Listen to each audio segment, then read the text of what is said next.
In compliance with the Open Public Meetings Law, I wish to state that on September 20th, 2019, the notice of this meeting of the Upper Township Committee was posted on the official Township Bulletin Board, mailed to the Cape May County Gazette, the Atlantic City Press, the Ocean City Sentinel, Ledger, the Herald Times, and filed with the Township Clerk.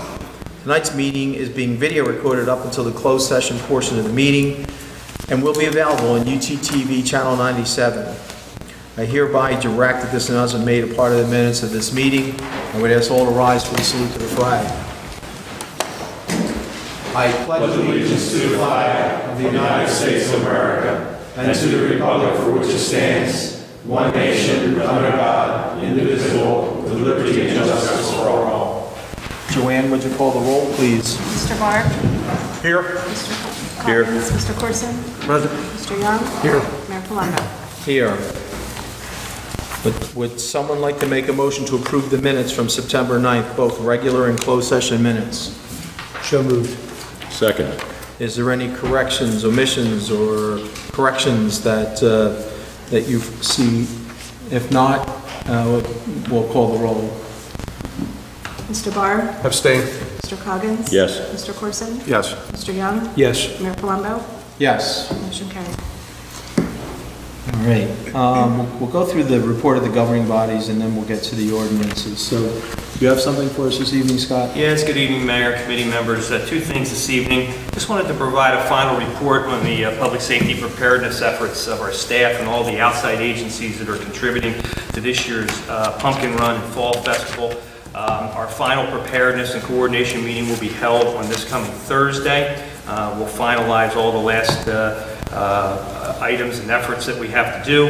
And I just wanted to take the opportunity to thank the New Jersey State Police Woodbine Barracks, Cape May County Sheriff's, Cape May County OEM, the Cape May County Prosecutor's Office, Tuckahoe, Seaville, Marlboro Fire Departments, Upper Township Emergency Management, and our CERT volunteer members, and our own Upper Township Clerk's Office, Upper Township Public Works, and our Upper Township EMS Division. All of their efforts have been overwhelming, supporting and preparing for what is anticipated to be yet another successful and safe, enjoyable event, and that would be on September 28th from 10 a.m. to 4 p.m. at Amanda's Field. The next thing I have for you is a request. As you know, annually we have our League of Municipalities, in which provides many of our employees to go over and participate in not only classes, but also they have many vendors over there that we can look at different equipment and things that improve and enhance our ability here within the township. This year we've registered 27 employees for the league, and I'm looking for permission to move forward with, and that is, by the way, it's $55 per registration.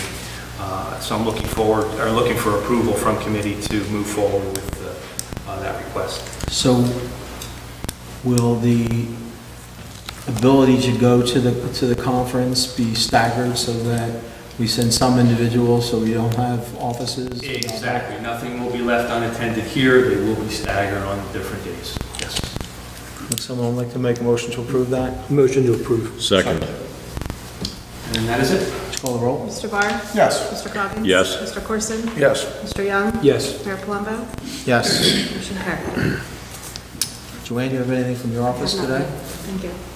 Nothing at this time, but we do have a number of items for closed session. Paul? Thank you. First, I just wanted to update the committee. They did start active construction work on Bayview Drive over in Strathmere. They did actually get all the curbing completed and the base course paving completed on Friday. So hopefully they're scheduling the section on Commonwealth Avenue maybe within the next 2 weeks to possibly start over there. And then the other thing I want to give the committee an update on the beach fill for Strathmere. It was anticipated that they were going to open the bids last week. However, the Army Corps, through some of the discussions with the contractors that were anticipating on bidding on it, they noticed some irregularities in how part of the specification was written.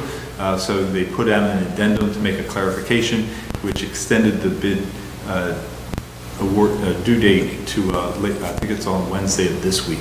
so we won't know until Wednesday of this week. I did talk with the DEP. They're anticipating being able to send us a copy of the state aid agreement once they have all the bid actual numbers, so that the state aid agreement will actually have a much accurate representation of what our share would be. They assured us that, you know, the timing for us to award the state aid agreement is not going to impact the Army Corps' award because the DEP has already fronted our local share to the Army Corps to make sure that the project will continue on. So we're still anticipating the same potential opportunity mid-October, early November? Yes, they don't anticipate, you know, it might slide a week, but, you know, they still anticipate being able to start mid to late October. A lot of the variability will depend on what contractor wins the bid and what ultimate dredge, you know, everybody, you know, but the Corps and the DEP, they're looking at what, you know, because they can kind of pre-look at where the different dredges are scheduled, and it could work out nicely that they could be finishing up the dredging work off of Stone Harbor and Avalon just in time to possibly bring it directly up to here. So if that contractor wins, that's most likely it would be the Dredge Illinois, which is the same dredge that did our beaches at least 2 other times. Okay, That's all I had for this evening. Thank you. thank you. Barbara, do you have anything for us this I evening? have nothing this evening, Mr. Mayor. All right, Committeeman Coggins, Nothing to report this evening, Mr. Mayor. Committeeman Young. Just a few things. Yeah, I just want to follow up on Scott reporting on the Fall Fest and Car Show, and let everyone know also that we're still accepting vendors, whether it be crafts, food vendors, whatever. We're going to take them up till Friday. And our kids zone is looking like it's going to be a pretty good deal. We're having a separate kids zone this year with bouncy houses, pony rides, petting zoo, face painters, the pumpkin chunker, axe throwing, which the kids aren't going to do that. I hope not. You know, and a few more things. So, you know, I think it's going to be a pretty successful day. So, you know, we welcome everybody to come out and enjoy it. And the only other thing was, I want to thank Craig and his PD and the crew for the work they put out front. If anybody noticed at the memorial, they came in, he was bleeding in his arms and everything else, pruning bushes, and you know, that half a day that you spent there made a big difference in the front of this building, and I appreciate it. And it's made me look more forward to working with you in, you know, decorating the buildings and that kind of stuff, Craig. So thanks so much. And also, I just want to do a public thank you to Brian Bucamp and Roxanne Lloyd. I got a phone call and a text over the weekend. Somebody had dumped trash cans all over at Amanda's Field and had taken part of the fence apart, and they happened to be at the playground, and they cleaned up almost the entire area by themselves so that the trash didn't blow all over the place. And it's a good thing when our residents jump in both feet and see something and react to it and help us take care of it for us. So I just want to give a public thank you to the 2 of them. That's it. Great. Deputy Mayor Barr. On behalf of the Barr family, I'd like to extend my appreciation for the kind words, prayers, and condolences for the passing of my mother. Other than that, that's it, sir.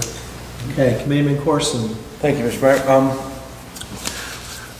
Saturday, October 19th, we have our free rabies clinic at Shore Veterinary Hospital from 1 to 3. So if you have a dog or cat that needs a rabies vaccination, that's where you take them. And October 22nd, we have our trunk or treat hosted by the Upper Township Rescue Squad at Amanda's Field.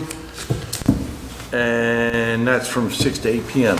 So there is a register. You can contact the local rescue squad, Upper Township Rescue Squad. If you need their email address, it's available on our website. That's all I have, Mr. Mayor. Thank you. I just have a few things. One, we're having our Health and Wellness Fair Thursday, October 10th from 3 to 5 at the Community Center. There will be free flu shots offered. There will be free health screenings, blood pressure, cholesterol, blood sugar, and a lot of other things. So I know last year I got my free flu shot there from, I believe, Cape Regional. So it's something that you may want to consider if you have the time to shoot over there to get your flu shot for this year. I also want to acknowledge that I received a letter from Senator Menendez's office today, basically informing us that the Seville Fire Company has received a Homeland Security grant for fire operation and safety in the amount of $548,000. So the chief has been notified, and it's quite a grant, so I hope that they are able to get some good equipment with that grant. And then finally, just to give the committee an update, I sent a letter to the head of government affairs of Orsted and also to the head of the BPU, confirming that Upper Township would certainly be willing to work in any way they can to help facilitate the wind generation and the electric that could potentially go to the Beal England plant to be utilized by the existing grid. So we'll see how that works out. There's a lot of things going on. There's been articles in the press both last week and even today. There has been no final decision on how they're going to handle the southern part of the wind generation electricity. The only thing that we are aware of is that the northern part will go to the old Oyster nuclear plant, which is in Lacey Township. The southern part, Beal England, is under consideration. The generation of the amount of electricity from the northern part is more than what can be taken at Lacey Township. I don't know the exact figures, but I think it's 1,100 kilowatts, megawatts, whatever it's called. And the northern plant can only take 800 megawatts, so there's a need for an existing amount of electricity that will be generated to have it go through the grid. So we'll continue to work on that and see how things play out in the future. So that's all I have, and we have a number of ordinance this evening. I know that there's some folks in the audience that certainly want to address the Township Committee and may have some questions on one particular ordinance. So let's go through them, and we'll take certainly all the time we need to have individuals address the Township Committee. Number 1, public hearing and final adoption of ordinance number 11, 2019, authorizing the transfer of township-owned land to the Tuckahoe Volunteer Fire Company. Okay, would someone like to address the Township Committee on this particular land transfer? This is a lot that's across the street from the Tuckahoe Fire Company, and they will be utilizing it to facilitate to back in their trucks into the fire station, which they use now. It's just a matter of giving it to the fire company so they can utilize it.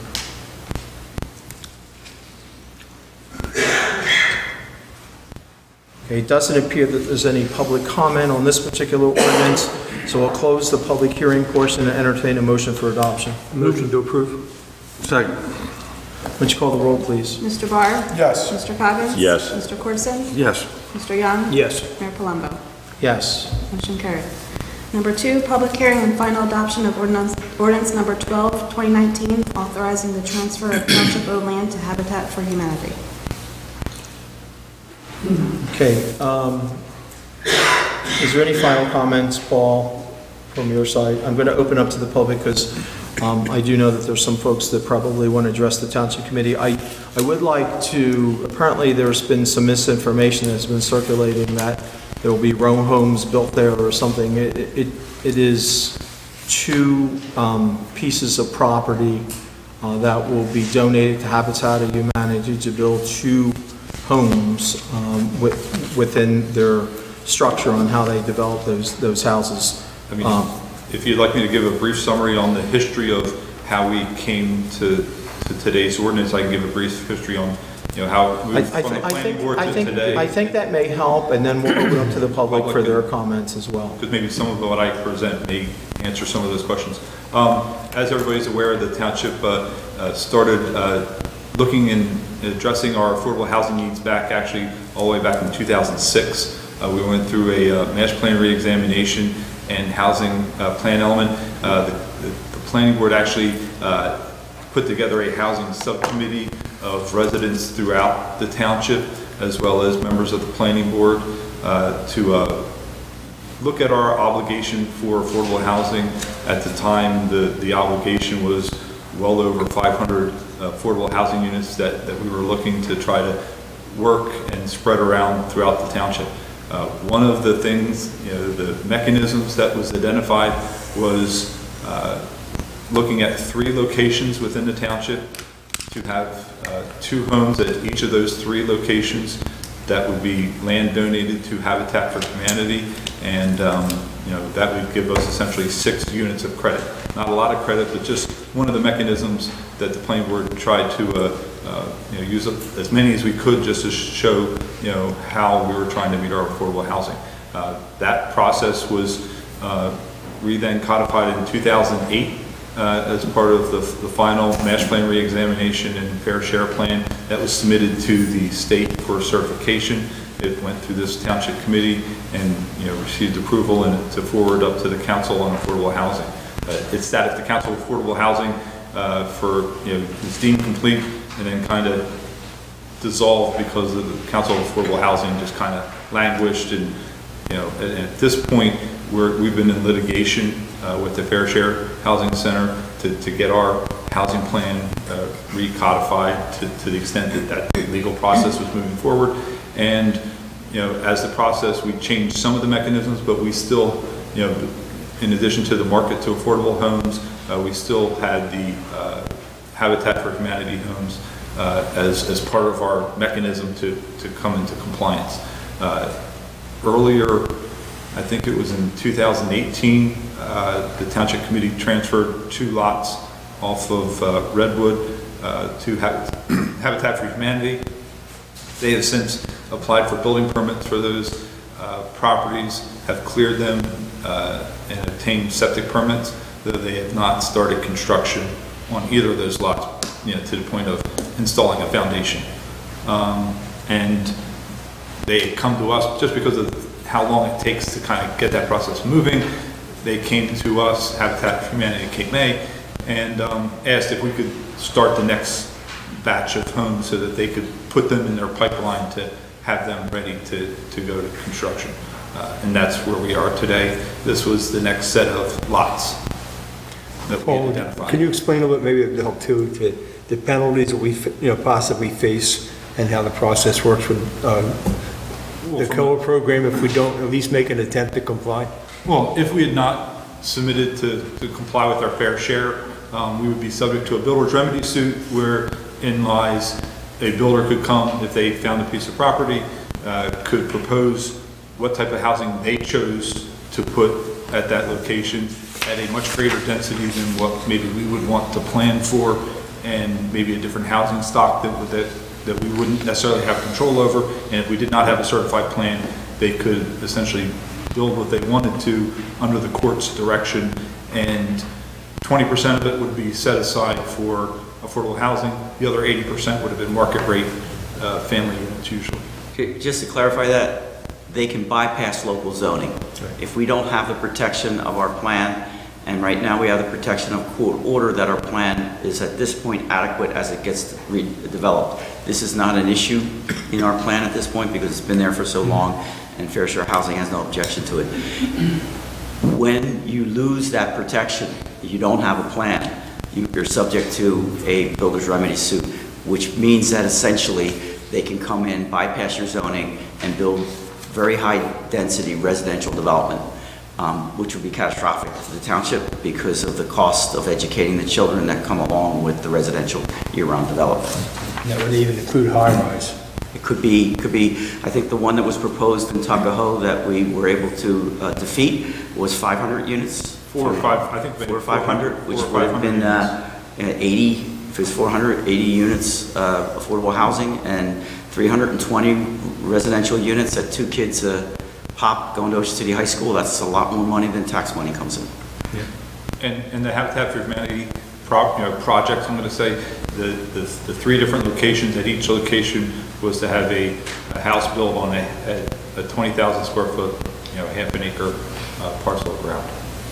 So just to clarify, there's 2 lots in 2 buildings, 1 on each lot. Correct.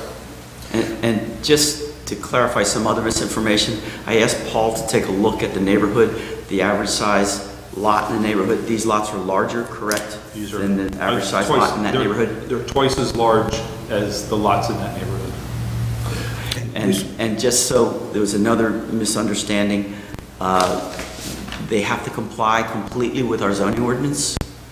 The setbacks, the building coverage, the height, everything will be compliant to our zoning ordinance. In the past, we did a Habitat for Humanity home years ago, and it went to a township resident. Is there any way we can control and try to get a township resident in it? The Habitat has their own application process, just like all affordable housing. They open it up and they market the units. When I talk with Habitat for Humanity, they typically see that it's people within the community that apply for it. They usually don't get people coming from very long distances, because people are staying, that are applying for these types of rooms are typically, staying closer to where their family network system is. So they're not, you're not getting people moving down from Pennsylvania to here to try to find that Habitat for Humanity house. They could be somewhere within Katy County, but it's typically local people that are applying for it. I did, distribute to committee before the meeting started, just kind of how, what kind of families they are. There are people that have to qualify for a mortgage. They do have to go through a mortgage qualification process, just like, everyone here that has a mortgage, that went through a qualification process to make sure that they were creditworthy and made enough income to pay their, mortgage payments. They will also be paying real estate property taxes, for the value of their home that they, have completed. So it's an extensive process that they go through to find the right family to fit in the home. They actually do a lot of, because obviously, you're talking about people that don't make as much money as, because you're looking at low and moderate income families. This is probably their first home that they're probably buying. So there's a lot of credit counseling that goes involved with them to make sure they understand all the different aspects of home ownership. As far as lawn care, lawn maintenance, taking care of the outside of your structure, and all those different things. There's a lot of counseling and partnership that Habitat works with those families, not just to get them into the house, but then it's a partnership as they move and stay there to make sure that they're successful. Now, if you're talking about a family who's moving into one of these homes, that maybe, young couples starting out with entry-level jobs, as their status in the economic world begins to increase, as they get job promotions, as they begin to, catch up with, the rest of the community, does that mean they have to vacate these places, or can they still reside there? They can still reside there. They have to maintain that mortgage. They have stipulations within the mortgage, because the township, retains credit, the township wants to receive credit for these under our affordable housing program. They have to remain in that program for a period of time. If they don't, there's a recapture process that, because they're getting the house at a discounted price, because it's what they can afford, there's regulations called Uniform Housing Control Act that allows, that price that their mortgage is fixed at, that they actually, if they want to buy out of that restriction, they have to buy out some of that equity that's been earned in the house to buy out of the mortgage restriction of the affordable housing. But no, once they're qualified in there, if they get raises and they move up in life, their family situations change, they have, less children, or, that, all those things, once they're qualified in the house, they can stay in the house. But their mortgage is a lot based on the family size, and there's strict income limits that the state puts on what that income range is based on, and then just like your mortgage, that payment is based on like 30% of your income range. Do they have a design standard as far as square footage and all that? They have to meet, I forget what their basic model size house is, but that size house that they typically build meets the township's minimum house standard. It's above what the township minimum standard is for a house. Okay. Thank you. All right, it sounds like the interaction between the committee and our engineer and attorney are over. So now I'm going to open up to the public for any public comment. I'd ask that you go to the lectern and over here, state your name and your address and your reason for addressing the Township Committee.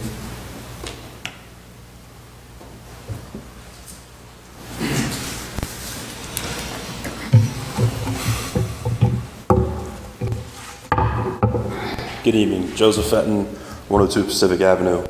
First of all, I want to thank the committee for allowing me to speak tonight. I've had some conversations with members of the committee and with Mr. Young. I left a message for Mr. Dietrich today, but weren't able to connect. I live directly across the street from one of the proposed parcels of land to be transferred. I responded to an email today with Mayor Palumbo. I just want to read that real quick. I appreciate Mr. Mayor having Dan Young contact me and answer some of my questions and concerns. I will be attending the meeting tonight. I hope to keep the emotion out of my comments. But after 22 years on Pacific Avenue, 46 years in the township, raising 2 kids in our home, and 4 major reservations to the property, and a luxury of pristine wooded lots across from our residence, there is an emotional attachment to this, just like it would be for anybody else. It's just a human reaction. To start, I have some questions as far as,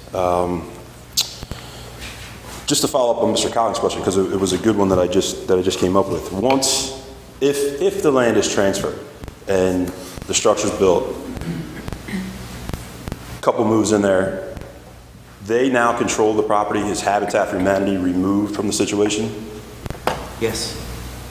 So they then have the right to sell it to whomever they would like without any... No. Okay. It has deed restrictions that it has to stay affordable. Paul talked about how you can get out from under their regulations if you want to buy out early from the deed restrictions. And Habitat is pretty unique in that they hold the mortgage.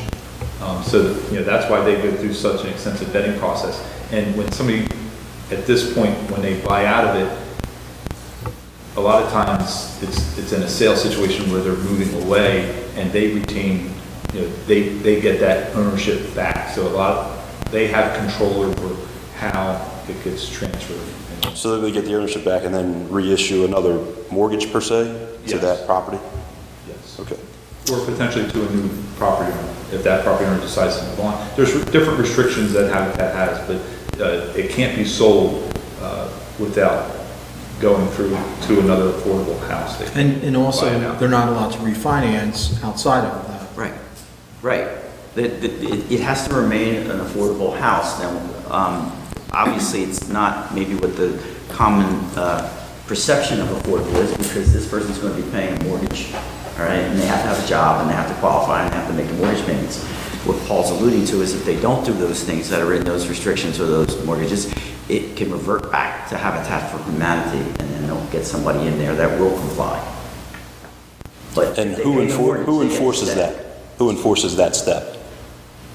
Is it the township? It can be enforced by Is the it township, it Habitat can be enforced by Humanity? Habitat by Humanity through their deed restriction, or their mortgage, I'm sorry. The deed restrictions are the township or the Council on Affordable Housing as well. Who decides who builds the actual property? Habitat builds the house. They build the house? Using their own builders, volunteers? Yes. What's the process? It's a combination between their builders, volunteers, and part of the homeowner sweat equity in the property. What type of structure is it to be built? Is it a stick Stick and frame. foundation frame? No trailer being dumped on the property? No. They're not, they can't bring in a mobile home type of a structure. That's not what they do. I mean, if you go to Habitat's website, that's not what they do. They stick-build homes.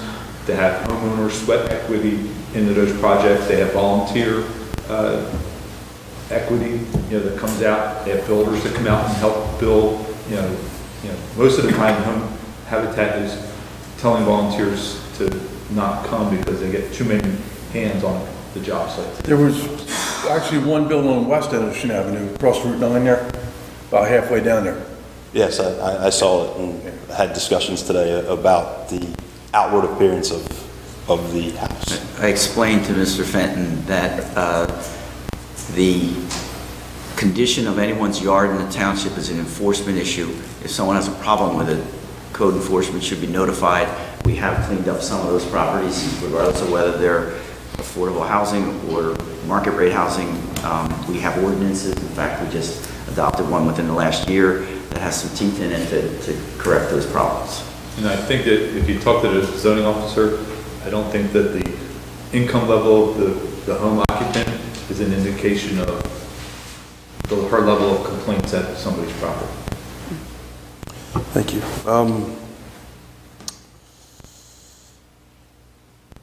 Can you speak a little bit to the concentration of where they are? Like, I mean, Committeeman Corson just said there's one on Ocean Avenue. Now we're going to have two more on Pacific Avenue. It seems like there seems to be a concentration. There's two over on Redwood, Okay. which is But- off of Tucker Right. Road.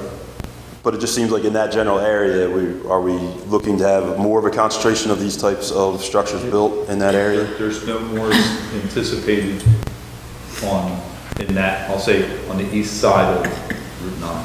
Well, And it's there's been also other where the areas township too, has yeah. land that we're able to develop. Right, no, I understand. I mean, it's not that any particular region is being, overutilized or for whatever reason. It's more that that's where there's township-owned land where we can dedicate it towards the color. In other words, they're lots that the township owns. With road frontage, we don't have to improve roads. But they are scattered. They are scattered. And that's They are what scattered. and when I talk about, we had a housing subcommittee made up of residents throughout the township. That was one of their specific requirements and discussions is all the different types of housing that they were proposing in the plan was scattered so that no one neighborhood was overburdened with any type of specific project. And, having two single-family homes, in affordable housing standpoints is really minimal. When you talk about what a typical affordable housing project is, you're talking about, a multi-story building with apartments or, multifamily housing, not a scattering of single-family homes. And we've done market to affordable throughout other areas of the township as well. Yes. There are affordable housings on Route 50, and what's the other? That's the only one that we've had so far. Well, then there's also Harriet Lane. affordable housing they're using for rental properties, right? Osprey Cove. Osprey Cove has a set of affordable housing that they're doing there, that they're doing as part of the mobile home park that's on Tucker Road, the old Shaw Farm. There'll be affordable housing within that multifamily. So that's typically what you would, when you hear an affordable housing project, that's typically what you associate or is connected with is, a project that has 100 or 200 homes, and then a small portion or percentage, 20% of that is made affordable. And part of that affordability is you have to give them an increased density of what usually is the underlying density of the neighborhood so that they can make their money back on providing those affordable homes. This is a question for the committee in general. Do any of you, other than your official duty within the township, have any ties to Habitat for Humanity in any other ways? I don't. No. Has there been any feasibility study inquiring about safety of emergency vehicles having unobstructed access to the entire street? Trash pickup. I mean, I have trash trucks literally backing down my street because they can't turn around because the road is so tight. Is there any regulations or ideas on the width of the street? Is the width of the street wide enough to sustain? Your width of your street is normal in that neighborhood and, No, it isn't. It's smaller than all. Wait, you can't outburst. We're taping this. We need your name. I realize that everybody will have a chance to talk. So there has not been a feasibility study, or that's not a concern? That's an improved street that has houses on it as an improved street, so it meets the minimum standards for what the The township, trash truck backs down the street now? not in that section. Yes, it does. I've watched it. I mean, if you'd like me to video it, I can. Well, we video have our road supervisor here, and I'm going to ask him to actually look into that, because Because once you get down to the end of the street, I've actually had them back completely down the street to where the proposed parcels of land are going to be built, and I'm just wondering if the street is actually wide enough to maintain emergency vehicles to the end of the road, especially if there's a sidewalk and curbing put in. You know, does the street then allow itself access to emergency vehicles to the end of the street? I mean, the block doesn't stop at 102 and 106 Pacific, you know, with 103 and 105 going. We need to have access to that street. You know, who is responsible to put in the sidewalk and curbing? Is that the township? Is it Habitat for Humanity? Is there even going to be sidewalks and curbing put in? There will be sidewalk and curb, and the owner, the Habitat for Humanity, when they build, will have to be responsible for it. Correct, Paul? I'll have to look, I forget if that's it, what that zone requires, but whatever that zone requires, that's what they have to do. It's a residential zone, it's required in a residential zone, correct? I'd have to double check, but I believe so. If the land, and this has already been answered, but I just want to confirm, if the land parcels are transferred tonight, obviously that's final, the nonprofit then takes ownership of the land? Yes. And at that point, they're required to follow every other ordinance within the zoning code for the house to be built, Yes. including if Habitat for Humanity wants a variance for something, we would then be notified Yes. by certified mail, Yes, correct? just the way any other ordinance would go? Yes. Yes. The setbacks, if they want to get closer to the street, then they're allowed. If they want to get closer to the sideline, they're allowed. Is there any historical data or analysis on the effects on property values after this type of housing has gone in? Do property values rise? Do they go lower? Do they fall? Is there any data to back up any of those questions? There's only anecdotal information. I mean, Ocean Avenue that you referred to before has, I think, properties in the $400,000 or $500,000 range There's more than the on ones down that the street. part of the wall. So I don't think that, and they've been built since that Habitat for Humanity house has been built. So anecdotally, I don't think there's a stigma. But if you want to have, we didn't have a study done, if that's what you're asking. I'm just curious.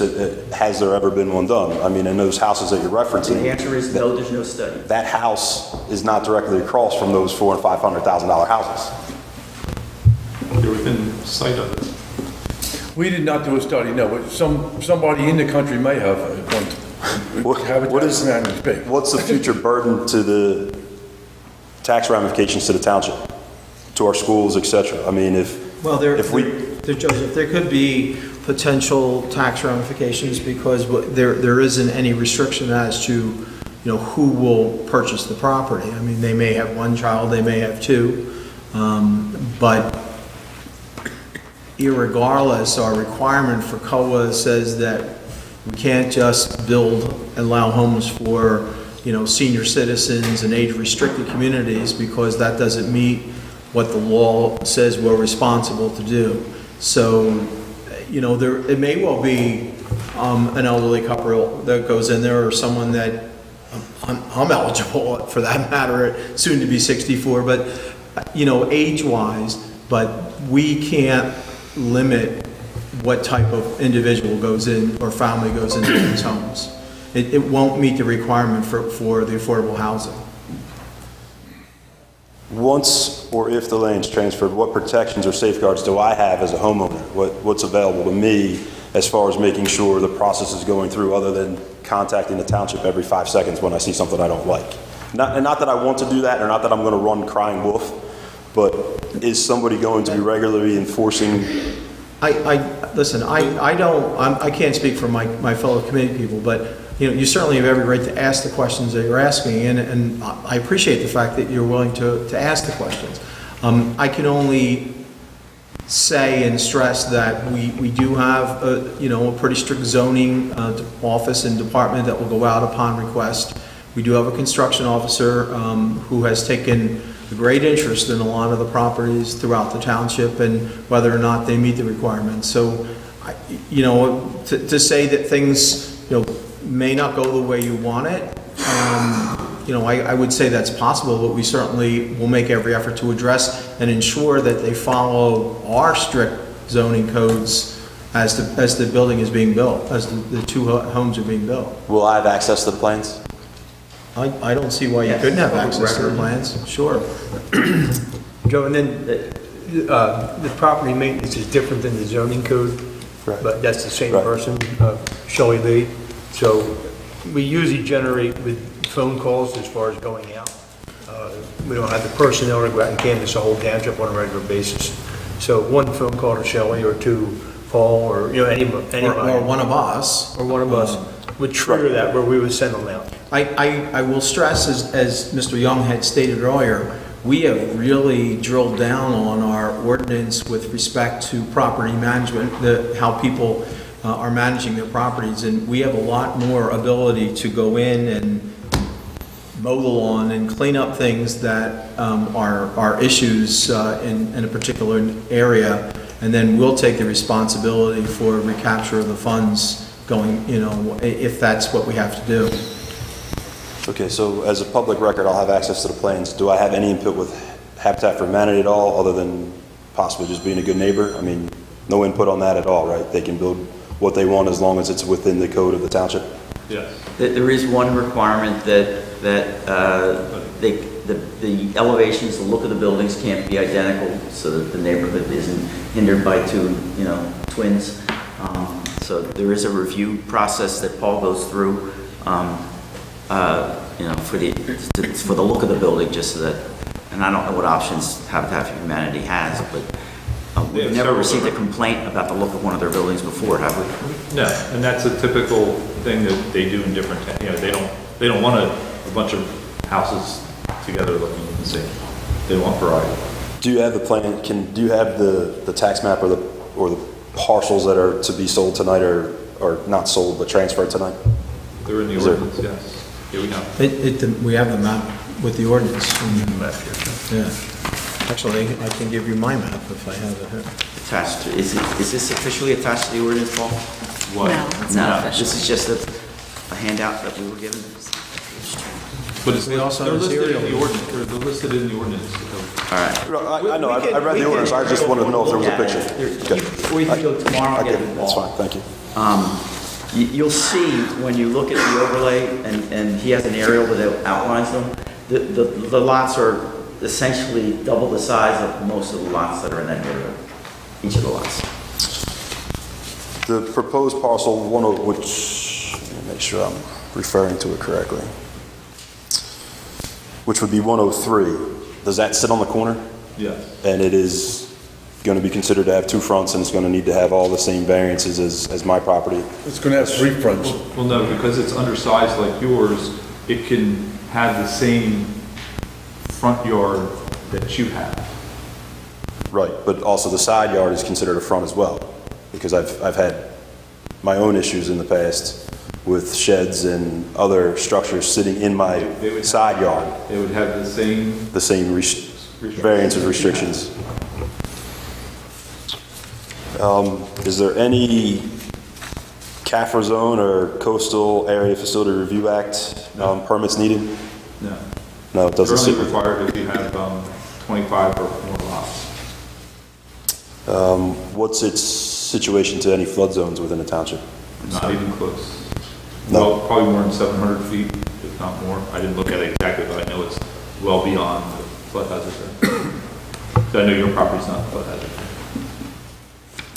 And my last question for this ordinance is, who's responsible for moving my mailbox, and where exactly is it going to sit in my property? Because all the mailboxes on that side of the street are on the opposite side, two of which where the building is proposed, and there is no place on my sidewalk to actually put my mailbox, because I don't have a strip of grass in front of my house, I only have sidewalk. There's really no reason your mailbox couldn't stay there. In a lot of towns, all the mailboxes are on one side of the street. If that's a postal requirement, that's the post office. Are you Memorial or are you Ocean? Memorial, Palermo. Yeah. So, no, but I mean, your post office is in Ocean View. It's Memorial. So you'd have to talk to the postmaster whether they'd be willing, because there's a house going on the other side of the street, to move it, but they may leave yours there and they'll have to work around it. Like I know Oak Forest, all of Oak Forest, all of them are on one side of the the street, so it's not uncommon to have houses, to walk across the street and have your mailbox in front of somebody else's All house. the mailboxes are also in the right of way, correct? Yes. So it's not an individual So, property. so it wouldn't be that difficult for us to make that a part of the transfer, to say that the requirement would be, we'll leave it up to Habitat Humanity, and Paul, you can work on it as The well. post office decides where the It's the mailbox post Okay, office going to okay. decide. You really can't regulate that. Okay. Yeah, the post office comes in But and I'm says- saying, if the post office comes in and says that the homes are being built and the mailboxes have to be moved, then part of the transfer when they're building the property should also be responsibility of moving the mailboxes for the residents of I'm the sure unit. Habitat for Humanity, if the mailbox needs to be moved left or right, they'll assist in getting it moved left or right to accommodate their construction. But let's not jump to that until we see what the Yeah, post office says. and that's really governed by the Postal Service. We don't really have jurisdiction over it.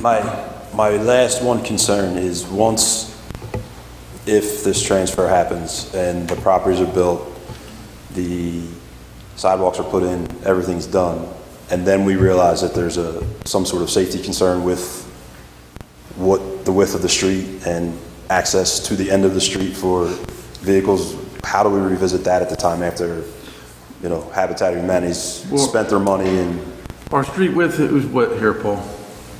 Well, under the residential site improvement standards, the minimum you can go down is 21 feet. And how wide is this street here? I don't know if you give me a couple of seconds, I can look it up. Please. I don't know off the top of my head what the street width is. Hang on a second.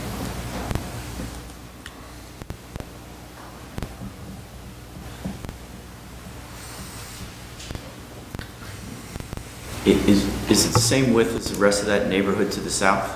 Yeah, that whole street. That whole area. Except that one section that narrows up towards, I think, Route 9. I think most I'm not of talking that. about the pavement width, I'm talking about the right-of-way width. Oh, the right-of-way width's all the same, yes. It's all the same. I don't agree with that. I mean, I would like to see it. The right-of-way width is all the same. Right We're talking away. about two different I things. don't- Right-of-way is what is dedicated as a street on the map, okay? Pavement is what they've paved. They may not have paved all the way over. So will they pave all the way over for this Well, construction? that's going to have to be looked at by zoning because you have to have a street frontage of a certain type. They may need to widen that section of the street. And the sidewalks would be put beyond the right of way area. So you could be 21-foot drive aisle and 40-foot road width. Right. So the sidewalks would. I understand that, and then, but plus, once you start adding cars to the street and parking out front, I know they will be. At the things that need end to of be Pacific, enforced. is the cul-de-sac at the end of Pacific improved? Yeah. No. To the aerial. It's a yes. small cul-de-sac, but there is a cul-de-sac down there. I don't have, because the pavement width varies, I don't have what the two widths are, so I don't. There's not even a cul-de-sac at the end of our street. The curb doesn't even extend all the way around down there. Under the statute, they have to have a fully, under state statute, a paved street. They have a paved street. A full paved street They do have a by full those paved standards.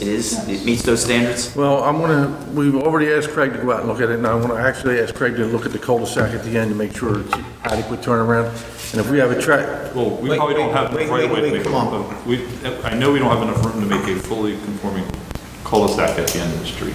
well, I do have a problem with the trash truck backing up a residential street, though. Well, trash trucks might back up and down the street, not out of necessity, but out of convenience. Maybe they missed a stop, maybe they wanted to back up, but there would be no, the street width would not be limiting the reason to have a trash truck to back up in that block. Now, the block towards the cul-de-sac, the last block as you would head eastward, that block you might have to back down because I don't believe our trash trucks could maybe make the full turnaround at the end of that block, but there's sufficient room for them to traverse the block that we're discussing here. All right, you know what? Thank you. Okay, thank you, Joseph. I know you want to speak about at least the width of the street anyway. Please, we need to come up to the podium and state your name and your address and, again, your reasons to address the Township Committee. I'm sorry I blurted out. No, but no, no, that's fine.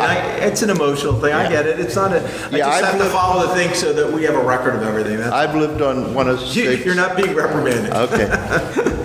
I've lived for 33 years Do you have to across. give us, you have to give us your name and your address. My name's Sean Piper. I live at 106 Pacific Avenue, and we've lived there for 34 years.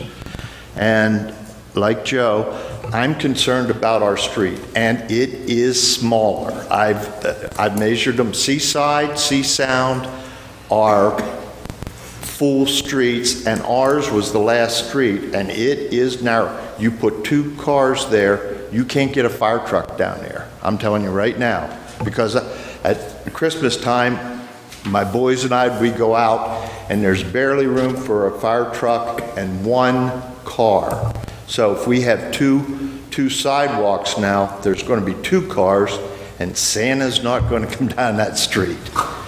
So I really think we should postpone it until he gets his measurements right, because I don't think anyone measured that street. And it is, go up to Sea Sound, make it as wide as Sea Sound or Seaside, and I will stop talking about it. But it is a very narrow street.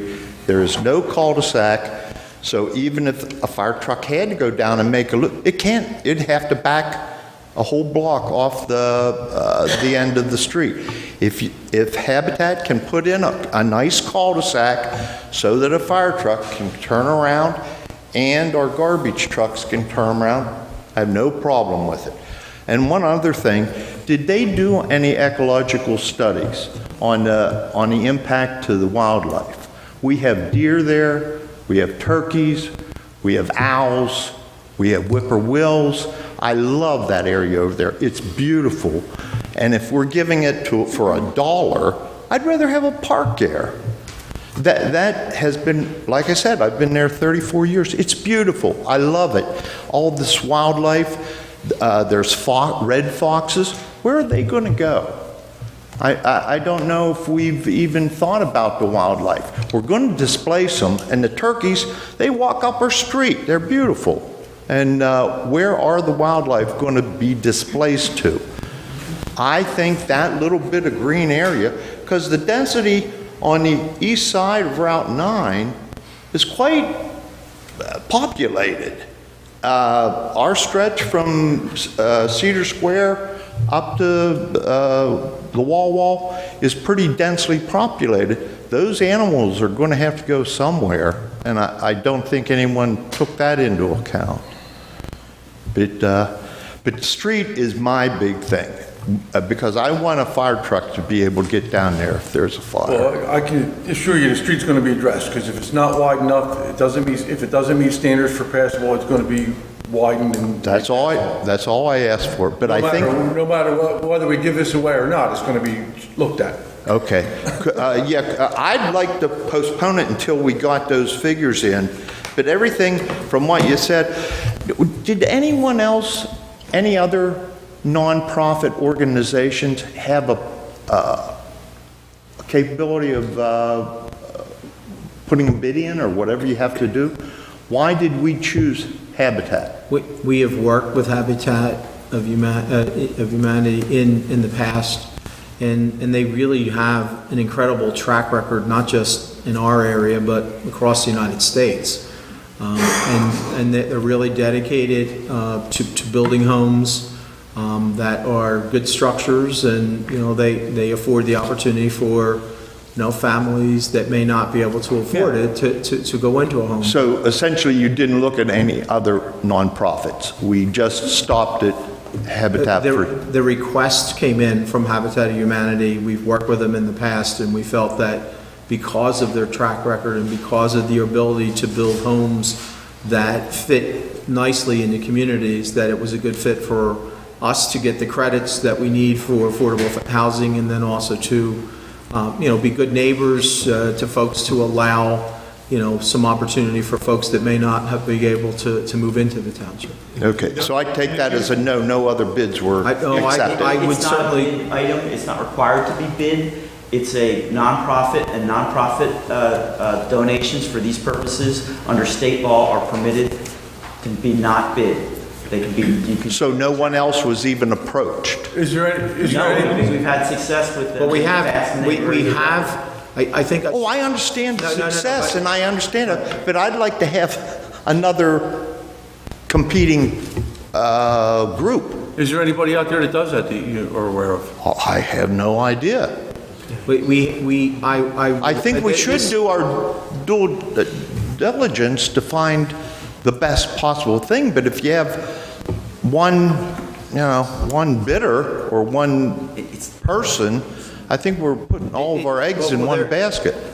They're not actually bidding, okay? No, but, The land is being donated to build these homes. Yeah. They use their building expertise as well as neighbors, and in fact, they also, I believe, one of the requirements is whoever's moving in there has to also play an active role in building the house, whether it's, if they have, even if it's just carrying nails or doing something, they have to Yeah. be there on site to. so there were no other nonprofits. The only other thing that I can compare, and it's a digression, it's not exactly the same thing, is that we have talked to a religious group that may, be interested in partnering with a church group.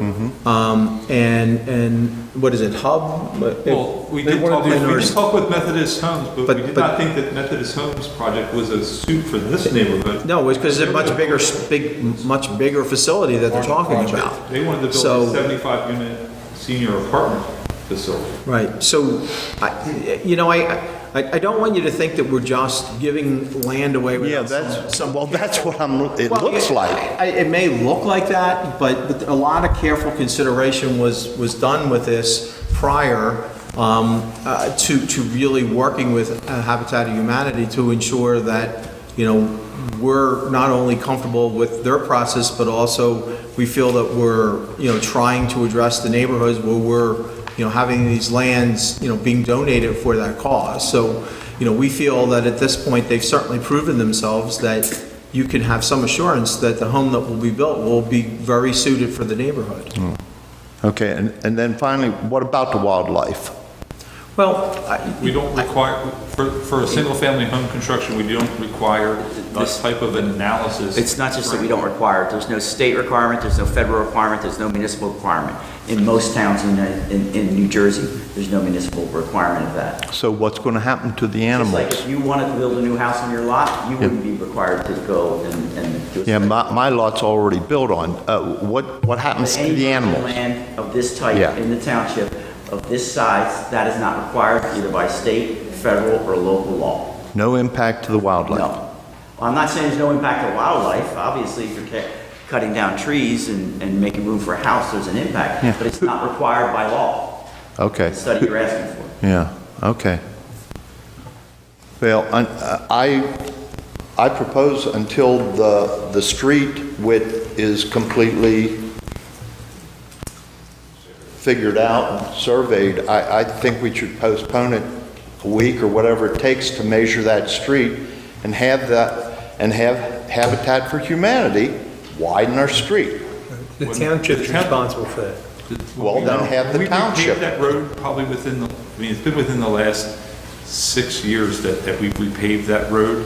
It was, by adding some houses on the other side would not require or necessitate the widening of that road.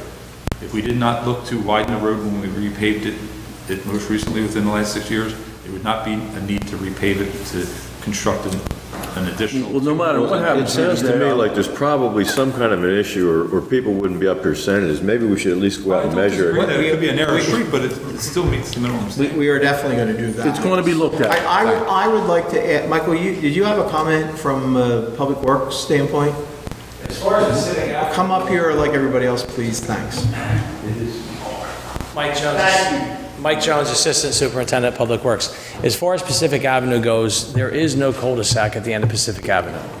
From the day I started there with the rear load trash trucks, you either pull down or you back down at the end towards the parkway. There is not any room for a trash truck, let alone a fire truck, to turn around there, let alone our one-armed bandits. Our one-armed bandits have to pull down and back up. So we're doing 2 trips. No, it's only one, because everything's on one side of the road. There's no houses. That is for 2 houses. There's That's no, for two houses at the end of the block. yes, there's no trash trucks or no trash stops on the left-hand side. Everything is on the right-hand side. There's no houses on the left. The same goes for Ocean Avenue for the single house at the end of Ocean Avenue, which is on the left-hand side, which the one-armed bandit has to back down Ocean Avenue on that side to pick up that stop because that is a dead-end street also. So as far as a cul-de-sac on Pacific Avenue, no, there is no cul-de-sac. On the plan we have, shows the cul-de-sac. Yes. That being said, we need to look at it. It might involve clearing it a little bit, making it, but a truck backing up the C-sound is fine, but we've had testimony here from Joe, and I forgot your last name. I'm sorry. Fenton, I'm sorry.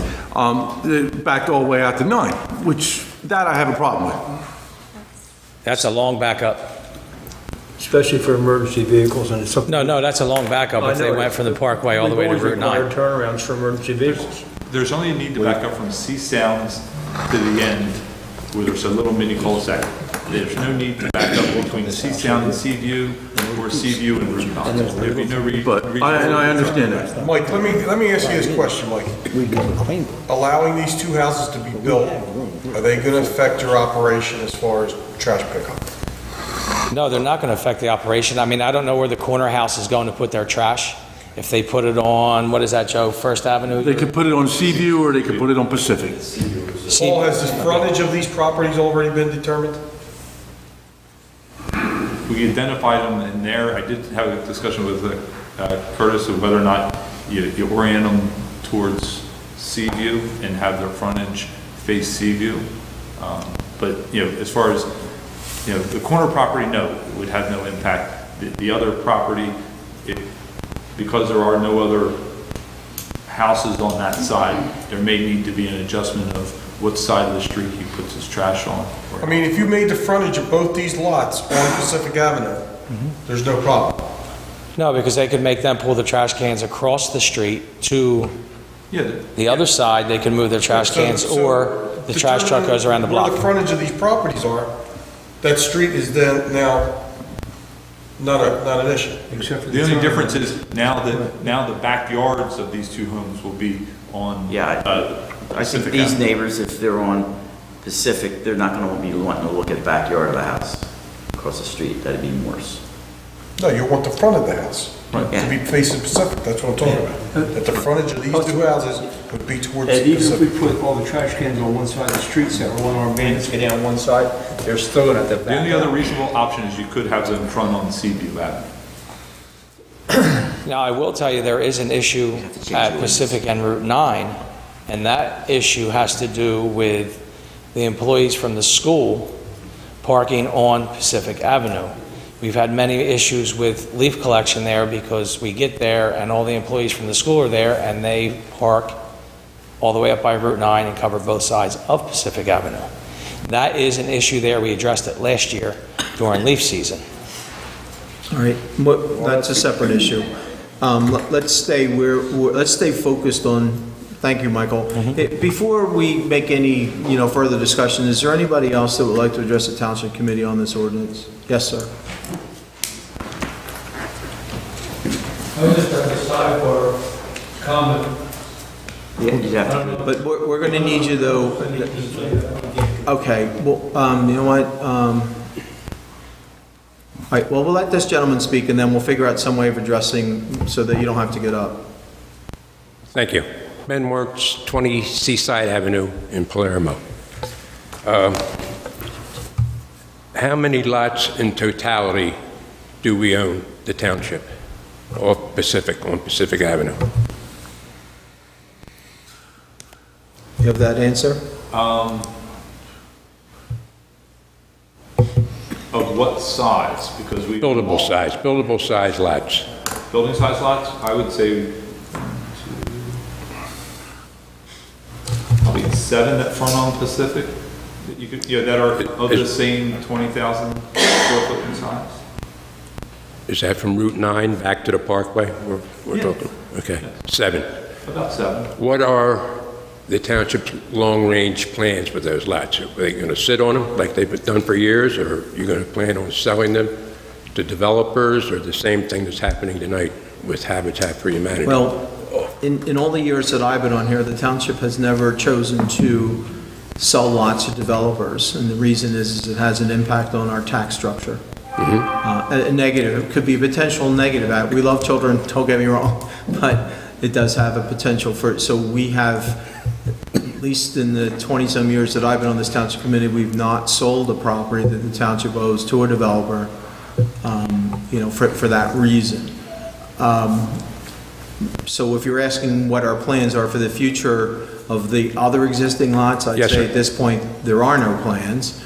And I think that at least Mr. Dietrich has testified that, there won't be any donations of land beyond the two that are there because we're trying to, put it in fair areas where we possibly, so it's scattered throughout the township. So, right now, there's no future or even long-range plans for those lots. Okay, thank you. But the last thing we would probably not even think about donating them to Habitat for Humanity, because the last thing we want is a whole block of Habitat for Humanity, because that's not Right. fair. That's a concern. Yes. Which might help to address the concern about where the wildlife may go and that kind of thing, so. The next question I'll direct to that gentleman over there.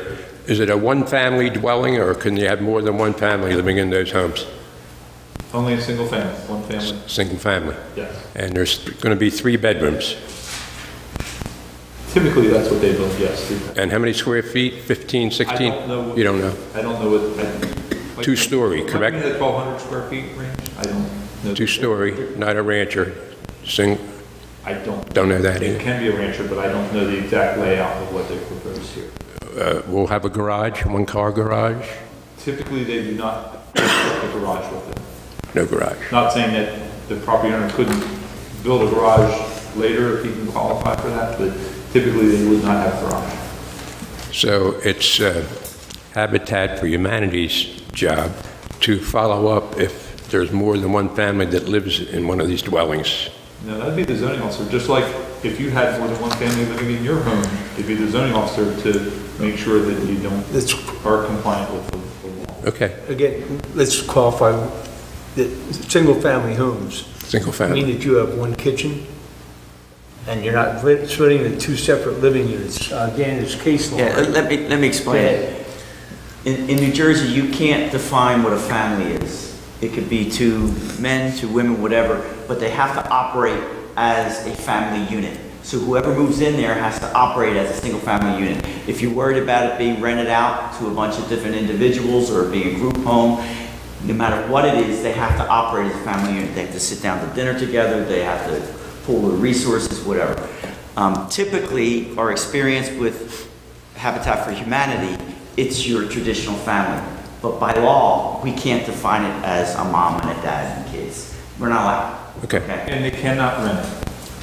They cannot lease it out, rent it out to somebody else in the future. They have to, it's home occupied, just like I'm living, you own your home and you occupy your home. It's just like you living in your home. Okay, that's all. Thank you, gentlemen. Thank you. Anyone else would like to address the township committee? You had something to say? I'll tell you what, I can get this speaker. okay, great, that will work. That way you won't have to get up. This will pick up. Okay, so we'll need your, you don't have to get up. Just give us your name, if you could. My name is Don Pelleggi. I live at 114 Pacific Avenue. I'm a new resident, considered one of my audiences here today. Always wanted to be over in Upper Township for several reasons. The gentleman talked about vegetation, and I'm deeply concerned. Do you have a tree ordinance? We have a clear cutting ordinance. You can only clear what's necessary on the lot. There's restrictions on how much you can clear a lot. And undersized lots like what you live in are not governed under the, because we have a tree preservation ordinance where you have to preserve some of the trees. You can't, we're not regulated by that exact percentage on, just like it's not on your lot, it would be for these lots. Well, coming from Ocean City, we had an ordinance because we were trying to protect, because most of those trees became planted first, and then people would come in and move, and cut them down. As you know, there's no lots to build in Ocean City. So I'm happy to be over here with you chaps We're happy you joined us. It's about time, Don. Not to belabor this one, it's very important that you have a tree ordinance, tree ordinance, because someone can come in and just clean that property right up and put a little house in the middle of it. I go around the corner of the street, and they cleared a beautiful home with a lot that's totally clear. And I'd just like to see some trees to stay and put, instead of cutting everything down. And I don't know if you have an ordinance that judges that or not. We just, It's a minor thing. we do have it. Do you? Yes. It's difficult to enforce after the fact. People have been fined and told to revegetate, but obviously when you take down a wooded lot like that, it's going to take a lot to bring it back. So we have an ordinance against it. Yeah, there's always a chance of this tree falling on the resident and becomes weak, uproot. We can understand. But it'd be neat to try to keep some more trees on the property.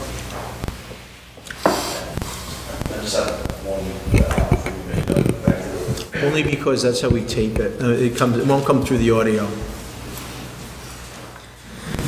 State my name again. No, that's fine. Just to be clear on that, on the reference of the lot clearing. We do have an ordinance, you can only clear what.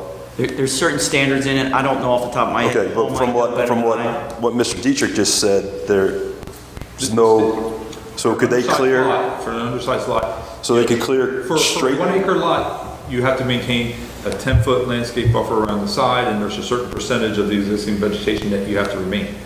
That provision is not in there, just like it's not on there for your lot, because you're an undersized lot and you have a smaller amount of space to take up for your house and your septic and all those things.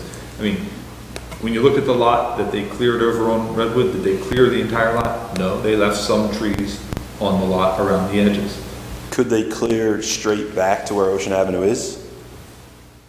I would anticipate that they wouldn't, only because it costs money to clear those trees and to stump them and get rid of them.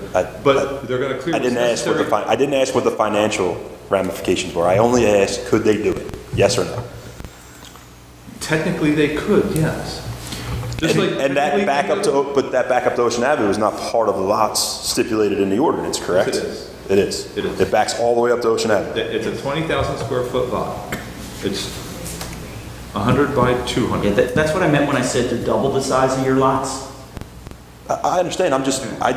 They go from avenue to I avenue. would prefer not to see the entire I understand. property cleared all the way to Ocean Avenue. I mean, Can we ask him to leave a We buffer? can have discussions with them, but, obviously, It's not going to be a requirement at this point if you adopt the ordinance, but we can have a discussion. Well, there's no reason to think that they wouldn't be good partners in this, and we can make a recommendation to do that.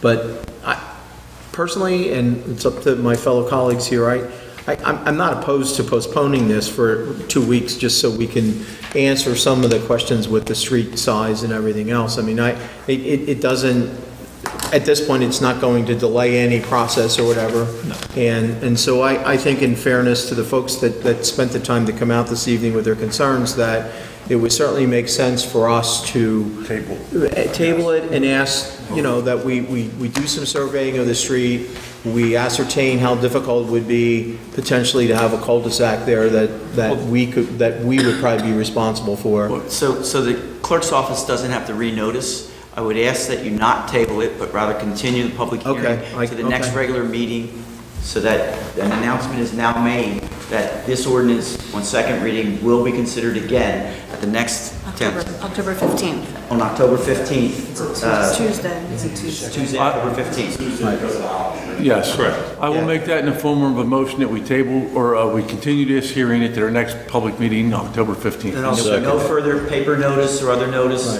because So- you're all being notified. So now. everybody understands, we'll readdress this October, was it 15th? Okay, because of, and I can let you know now, there would be no ability to construct a full-size cul-de-sac at the end of Pacific Avenue without purchasing property from the person that's on the the northerly side of Pacific Avenue at the end, Okay. which is not, But- we don't own that last area. That's fine, but we'll still survey it to see what issues are there. the other And I issues- also would like to have some input from, Scott's department and our rescue squad, and Curtis is the liaison to the public safety units, because we do have a responsibility to make sure that our fire trucks and everything can get up and down that street. So, that needs to be addressed. We're certainly not going to approve something that, could be detrimental to the residents that are there now, and then also those that we anticipate coming there. We have a chiefs meeting Wednesday.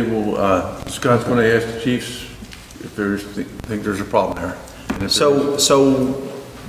there is, we need to address it. Well, we need to call roll, right, do we need to call roll on this? Yes. There's just a motion made. Let's call roll, and then we'll finish the discussion. Mr. Barr? Yes. Mr. Coggins? Yes. Mr. Corson? Yes. Mr. Young? Yes. Mayor Palumbo? Yes. So I thank you all for coming this evening. I think this is, at least an example of how, government works, where, people with concerns can address the Township Committee and will react to your concerns. So, And thank you. Thank you for keeping us so. You're welcome to stay for the rest of the meeting, but you're also welcome to go, because I know it's getting to be a late hour, so. Thank you very much. Thank you.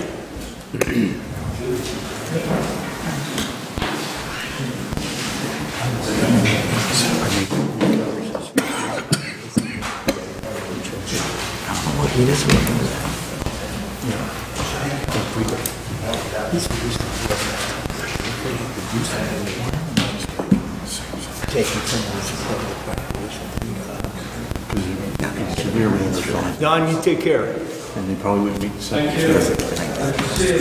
You too.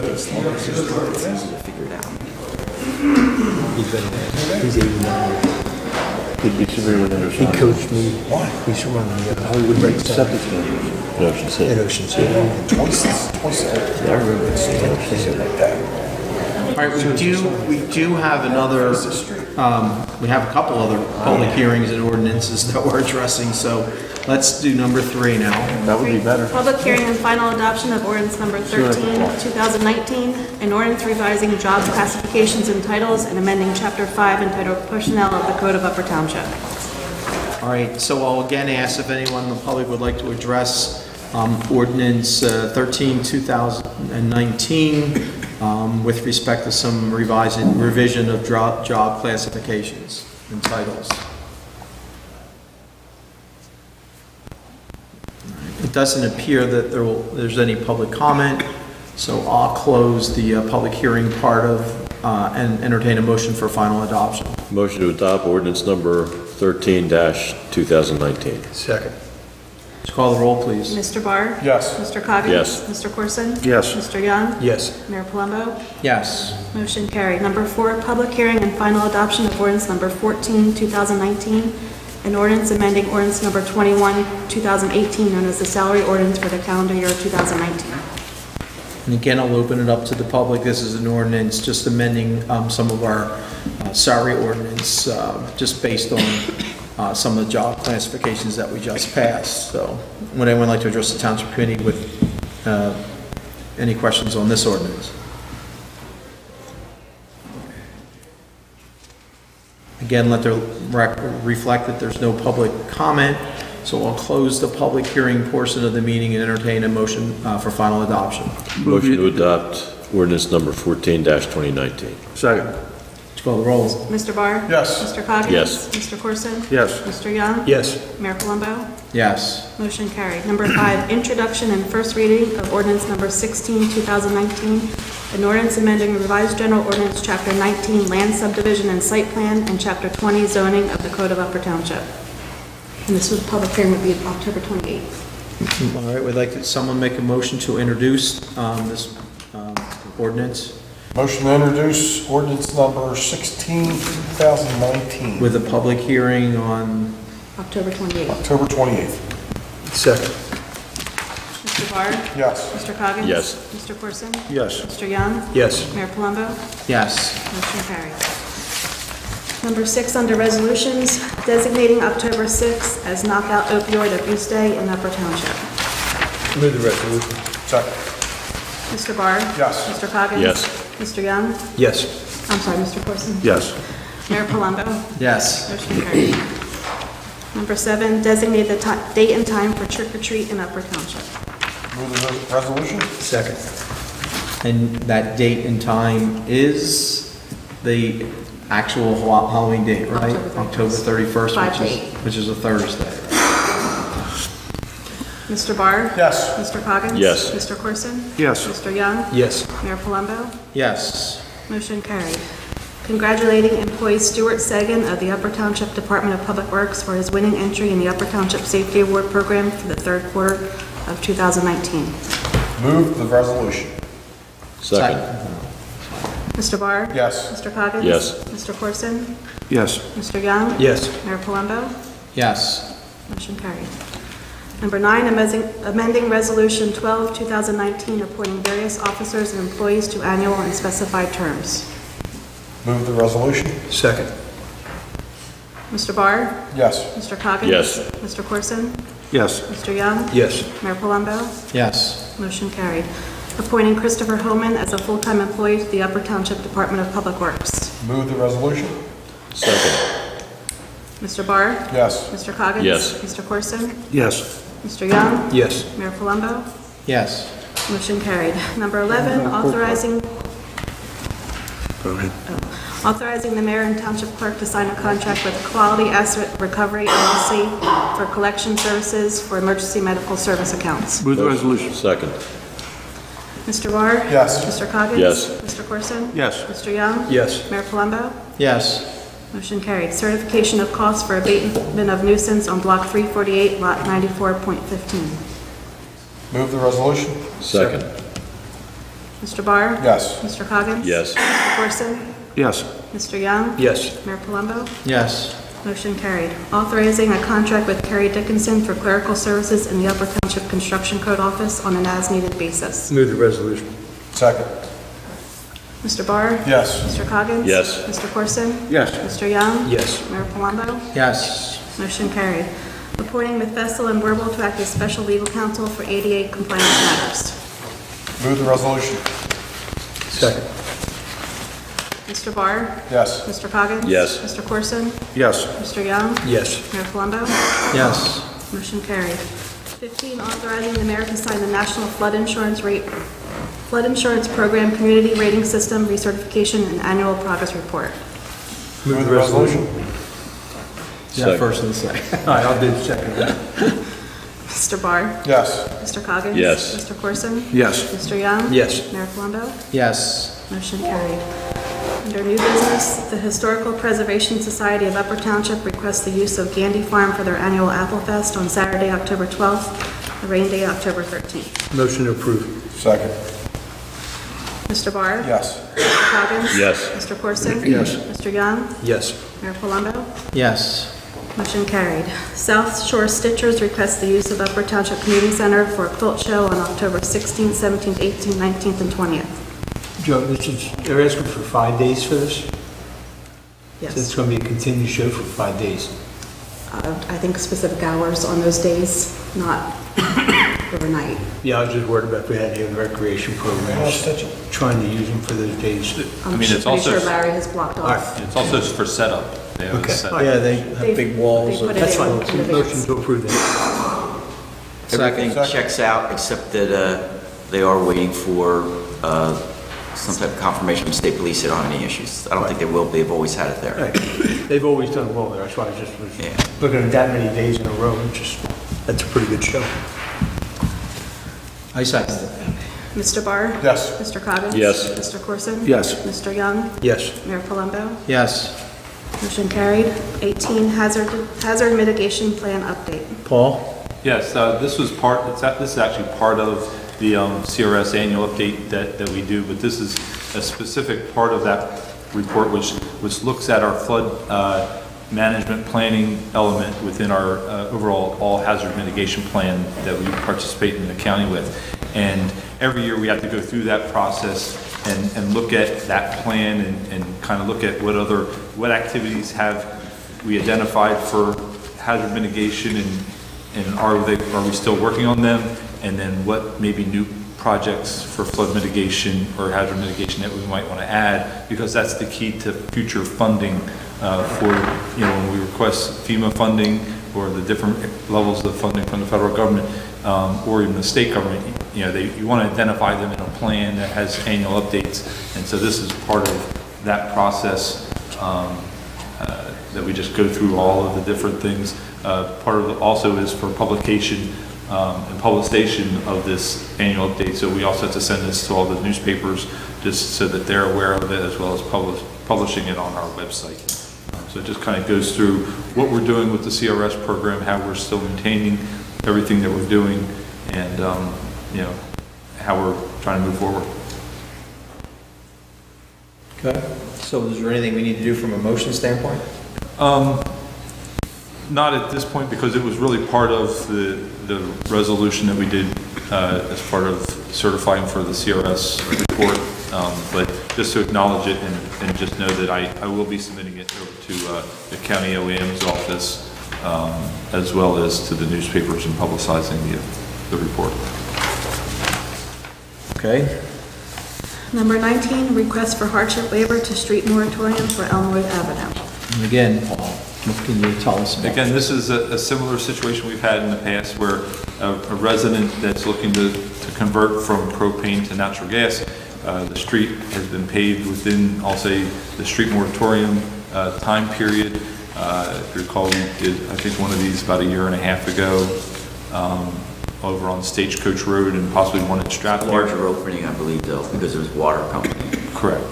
And so, in the past, we have required them to do a enhanced treatment of, and it's called inferior paving, where it blends in the asphalt after they do the patch, as well as providing for a $3,000 performance bond to make sure that they complete that work to substantial conformance to our requirements. So who pays that, the homeowner or the? No, the utility company pays for that. So it's their cash bond that they put on file for us. It's part of a process that if we move forward with a revised ordinance that we've looked at, we wouldn't necessarily have to bring this to Township Committee every time we have this request, that it would be more of an administrative process to handle it. But we've done this in the past, and I feel confident. There's only one more year left on the moratorium, so if he waits a year, he could come back and do this utility patch without requiring any additional road opening permits. Well, have we gone back and followed up on the prior waivers to make sure that the utility company indeed come back? They're scheduled to be done this fall. So I haven't done what they've done, I haven't seen it because I wanted them to wait, because they were, one patch, we got paved over, I think, as part of the repaving that they just did in Strathmere, but I'm also waiting the full year afterwards. I don't want to release the bond until even though they might have done the inferior patching, I want to make sure that it hasn't settled even after that, before I release the bond, to make sure. So we're kind of approaching that 1 year time where they've done the repair work, but I want to make sure that they did it right. So I haven't gone back to them to look. So there's a date scheduled now for a reinspection? Yes. Okay. So basically, everything's in place for the advanced patching and all? Yes. I'd like to make a motion, we grant this waiver. We'll have to bring it back to you for formal action. It's a resolution that has those requirements in it. So you move to have a resolution prepared for. That was my motion. Moving it next meeting. Yes, I'll second that. I'm not even going to Mr. Barr? call the roll. Yes. Mr. Coggins? Yes. Mr. Corson? Yes. Mr. Young? Yes. Mayor Palumbo? Yes. Motion carried. Would someone like to take a motion to pay the bills? I hereby move that all claims submitted for payment at this meeting be approved and then incorporated into the full minutes of this meeting. Second. Mr. Barr? Yes. Mr. Coggins? Yes. Mr. Corson? Yes. Mr. Young? Yes. Mayor Palumbo? Yes. There are only 2 reports for the municipal departments this meeting, Animal Control and Municipal Court. They'll be available upon request at the clerk's office tomorrow morning, but I'll make a motion to accept these reports. Second. Mr. Barr? Yes. Mr. Coggins? Yes. Mr. Corson? Yes. Mr. Young? Yes. Mayor Palumbo? Yes. Motion carried. So at this time, we've reached the public comment portion of the meeting. If anyone would like to address the Township Committee, now's the time to do so. Please state your name and your address and your reason for addressing the Township Committee? Looks as if there are no further public comment this evening, so I'm going to close the public comment portion of the meeting and entertain a motion to go into executive session by Committeeman Coggins. I hereby move that a resolution be incorporated into the minutes authorizing the Township Committee to enter into an executive session for the following matters pursuant to the Open Public Meetings Act. The matters are litigation for ADA matters and Upper Township versus Painter, contract negotiation for appraisal services, and Cape May County shared services for special events, and also personnel. I also include in my motion the estimated time and circumstances under which the discussion conducted in closed session can be disclosed to the public as follows. It is anticipated that the matters discussed in closed session may be disclosed to the public upon the determination of the Township Committee that the public interest will no longer be served by such confidentiality. With respect to employment and personnel matters, such discussions will be made public if and when formal action is taken or when the individuals involved consent that it can be made public. With respect to contract negotiations, such matters will be made public when negotiations have ceased and there is no longer a reason for confidentiality. With respect to litigation matters, such discussions will be made public when litigation is complete and the applicable appeal period has expired. Second. Mr. Barr? Yes. Mr. Coggins? Yes. Mr. Corson? Yes. Mr. Young? Yes. Mayor Palumbo? Yes. Motion carries. Thank you all for attending this evening. Please enjoy the rest of your week and have a safe drive home.